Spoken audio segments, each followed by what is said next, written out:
Very good afternoon, everybody. It's Kevin Roan here again to run through the card for Leopardstown this Thursday afternoon. We have a cracking day's racing to look forward to. First of 8 race gets underway at 1:05. Our first race of the afternoon is the Frank Conroy Silver Flash Stakes. Cracking renewal for the 2-year-olds.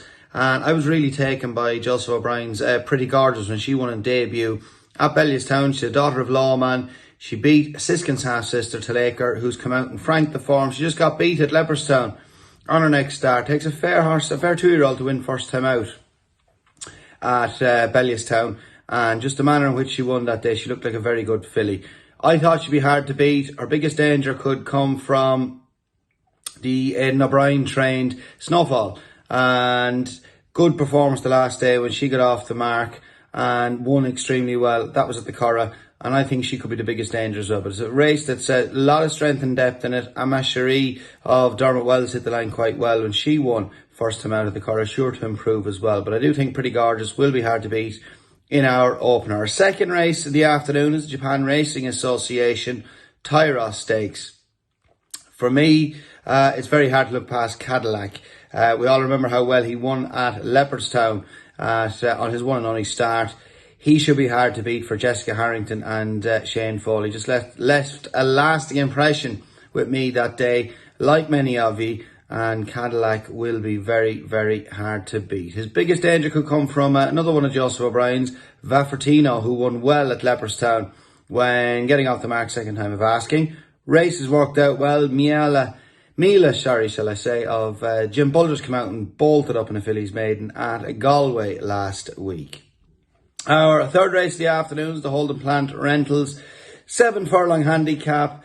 Draws the key with this race. Over 7 furlongs, you know it's hard to win from drawn high in Leopardstown. Some of the fancied ones, some of the form horses are drawn out high. But I like Cabell for Peter Fahey. He ran a cracker there 2 runs ago at Leopardstown from stall 18. He was very, very unlucky at Galway last week when he got totally wiped out turning into the straight. Oshinor back on board.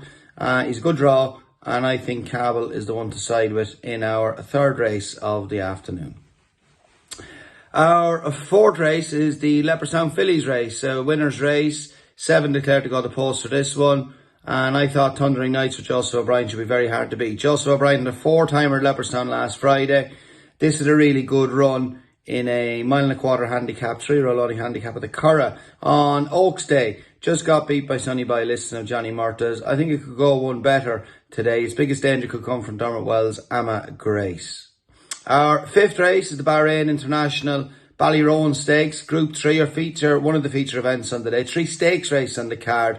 Cracking day's racing to look forward to. Pondus will probably be a short price favourite. You can understand so. He's rated 109. He was second in the Martin Maloney Stakes in his first start for Joseph O'Brien. Then he won the Lenabane Stakes on very heavy ground at Roscommon in his most recent start. But I do think Dermot Wells' Rakan could be the one to side with here. Really good, eye-catching comeback run at Leopardstown in the stakes race.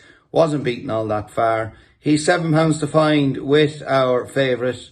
But I just think he represents good value. And I think Rakan could turn it around with Pondus. And I think he could be the way to go in our fifth race of the afternoon. Our sixth race is one of first division of a 47 to 65, over 1.5 miles. Lots of these in with chances. It's a race fraught with danger.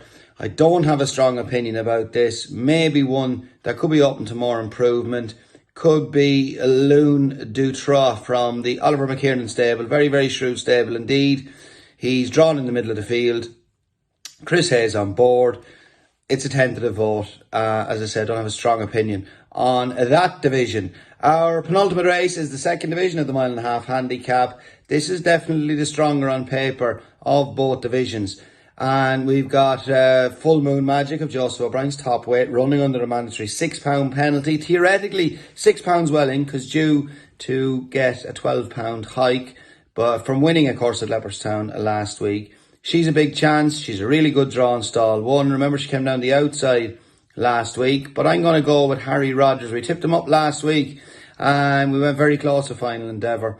I think he could go one better today. He's got a big chance. Final Endeavour, as I say, he's a decent draw. Also, just failed. Just got caught in the line. in Leopardstown last week. So final endeavour for me in our penultimate race. See the Eagle Fly was third, I think, in that behind final endeavour the last day. He's got a big chance as well. As I said, it's Joseph O'Brien's horse. Lot of probably the strongest of both divisions of that race. But final endeavour, we went to him last week. We nearly pulled it off. We'll stick with him this week. And our 8th and final race is the Holden Plant Rentals Handicap, over 1 mile and 7, and Peregrine Run. Could be a good day for Peter Fahey. Peregrine Run, he doesn't need any introduction. He's been such a fantastic horse for connections. He was pulled up after the ground had gone against him in the Galway Plate. He makes a quick reappearance, and off his mark of, I think it's 76, Ben Cohen taking a very valuable 3 off. He will be very hard to beat. Fingers crossed you have a good day. Hopefully you back a few winners. As I say, best of luck. Leopardstown on the way at 1:05 this Thursday afternoon.